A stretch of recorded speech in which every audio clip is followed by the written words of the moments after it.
একটা চিরন্তন সত্য কথা কি, ভালোবাসলে আপনাকে প্রচুর পরিমাণ বেহায়া হতে হবে। ভালোবাসা কখনোই হিংসা, বিদ্বেষ, অহংকার, ইগো, স্বার্থ খোঁজে না। ভালোবাসা হচ্ছে এমন একটি সুন্দর মায়ার বন্ধন, যারা বুঝতে পারছে তারাই সার্থক, দিন শেষে তারাই প্রকৃত প্রেমিক। ভালোবাসার মধ্যে মান অভিমান থাকবে, ঝগড়া বিবাদ থাকবে, এইটাই স্বাভাবিক। তবে সেটা যেন বিচ্ছেদের কাতারে না যেয়ে বরঞ্চ সম্পর্কের স্ট্রংনেস বৃদ্ধি করে। আপনি স্বার্থহীনভাবে ভালোবাসলে আপনার মধ্যে মাপ চাওয়ার অ্যাবিলিটি থাকতে হবে। আবার তার মানে এই না যে মানুষ মাপ চাইলে ছোট হয়ে যায়। মানুষ নিজের ভুল স্বীকার করে মাপ চাইলে বরঞ্চ তার সম্মান আরো বেড়ে যায়।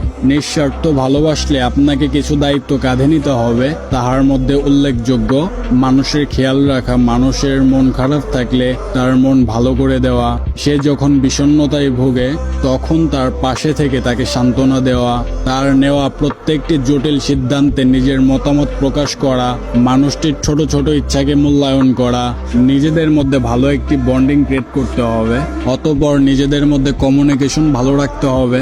ভালোবাসার মায়ার বন্ধনে তাকে সবটা সময় আঁকড়ে ধরে রাখতে হবে। চলমান জীবনে অনেক কালবৈশাখী ঝড় আসবে, তুফান আসবে, তবে নিজের প্রিয় মানুষটিকে কখনোই হারাতে দেওয়া যাবে না। আর হ্যাঁ, আপনি তাকে ভালোবাসেন বলেই যে তার স্বাধীনতা কেড়ে নেবেন, ব্যাপারটা আসলে এরকম না। তাকে তার যোগ্য পরিমাণ ফ্রিডম দিতে হবে।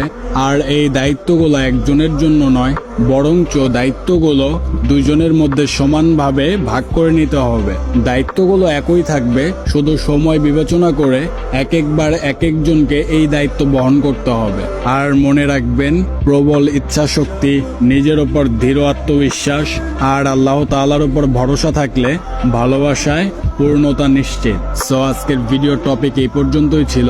আপনারা সবাই ভালো থাকবেন, ভালো রাখবেন আপনাদের চারিপাশ। খুব তাড়াতাড়ি দেখা হচ্ছে নতুন কিছুর সাথে। ফি আমানিল্লাহ। ধন্যবাদ সকলকে।